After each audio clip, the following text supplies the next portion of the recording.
শিক্ষক এডাল মমবাতিৰ দৰে যি নিজেই জ্বলি আনক পোহৰ দিয়ে। আজি লখিমপুৰ জিলাৰ নাওবৈচা বিধানসভা সমষ্টিৰ পূব ফুলবাৰী উচ্চ মাধ্যমিক বিদ্যালয়ৰ শিক্ষক ৰবীন চন্দ্ৰ শইকীয়া ছাৰৰ বিদায় সভা। সুদীৰ্ঘ ৩৫ বছৰ কাল শিক্ষাদানেৰে জীৱন কটালে। আধা জীৱন বিনা বেতনেৰে বিদ্যালয়লৈ চাইকেল লৈ শিক্ষাদান কৰে।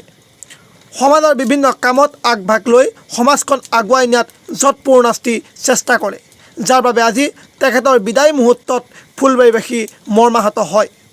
প্ৰাক্তন ছাত্ৰ ছাত্ৰী ফুলবাৰী ৰাইজৰ লগতে বিদ্যালয়ৰ কৰ্তৃপক্ষ আৰু বিভিন্ন দল সংগঠনে সম্বৰ্ধনা জনায়। News desk report R24 live.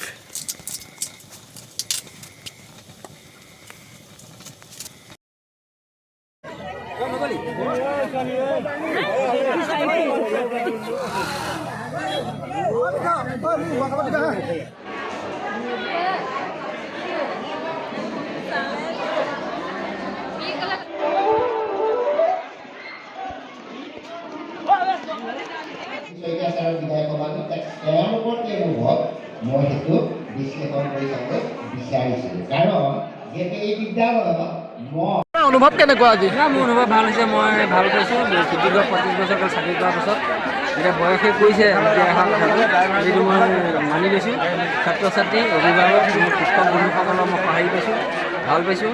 আৰু মই এতিয়া আকৌ শিক্ষা লাইনত থাকিলে হেৰি হয়, গতিকে মই ৰাজহুৱা বেলেগ কামো কৰিবলৈ সুবিধা পাম। গতিকে অলপ জিৰণিও কথা আছে, বয়সে গৈ উঠিছে। গতিকে মই বহুত সুখী। মই কোনো ধৰণৰ মনত দুখ নাই।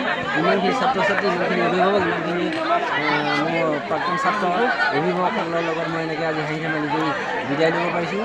আৰু কোনো ধৰণৰ আইন তথা ব্যৱস্থা নোহোৱাকৈ, বদনাম নোহোৱাকৈ মই যে মোৰ কাৰ্যকাল সমাপ্ত কৰিলোঁ, তাৰ বাবে মই এই আমাৰ ফুলবাৰী অঞ্চলৰ সমূহ ৰাইজৰ ওপৰত মই ভৰসা আছে। ৰাইজৰ প্ৰতি মই কৃতজ্ঞতা জ্ঞাপন কৰিছোঁ। তেখেতসকলক সকলোৰে দীৰ্ঘায়ু কামনা কৰিছোঁ। আৰু মই প্ৰকৃততে আজি সুখ অনুভৱ কৰিছোঁ। আপোনাৰ ভৱিষ্যত পৰিকল্পনা কি? মোৰ ভৱিষ্যত পৰিকল্পনা সামাজিকভাৱে মই কি কৰিব পাৰোঁ চেষ্টা কৰি চাম। তাৰোপৰি মোৰ ব্যক্তিগত ইনকম পথৰ কথা আছে। যিহেতু আমাৰ পেঞ্চন নাই, গতিকে CPF-ৰ পইচাকেইটা কিমান দিন খাব পাৰিম সেইটো একমাত্ৰ ভগৱানে জানিব।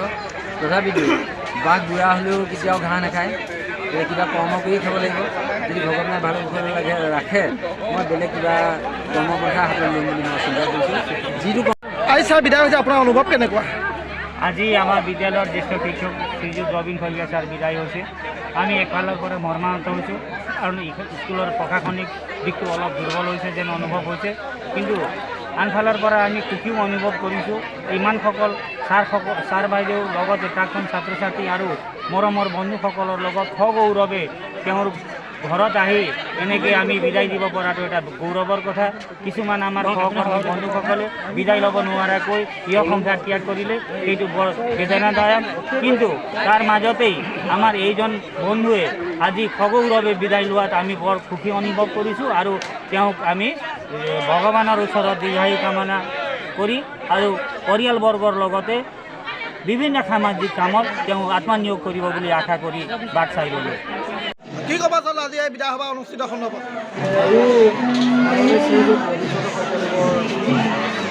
আনুষ্ঠানিকভাৱে সামাজিকভাৱে আয়োজন কৰা হৈছিলে। ইয়াত আমি আজি অতি অভিভূত হৈছোঁ যে পূব ফুলবাৰী অঞ্চলৰ সমূহ ৰাইজে ইয়াত আজি অংশগ্ৰহণ কৰিছে। আৰু বিদায়ী প্ৰাৰ্থী মাননীয় শ্ৰীযুত ৰবীন শইকীয়া তেওঁলৈ আন্তৰিক শুভকামনা জ্ঞাপন কৰিছে। আৰু তেওঁ ইয়াৰ পৰৱৰ্তী সময়ত তেওঁ দীৰ্ঘায়ু কামনা কৰিছে আৰু বিভিন্ন সামাজিক অনুষ্ঠানত তেখেতৰ দিহা পৰামৰ্শ কামনা কৰি সকলোৱে তেখেতক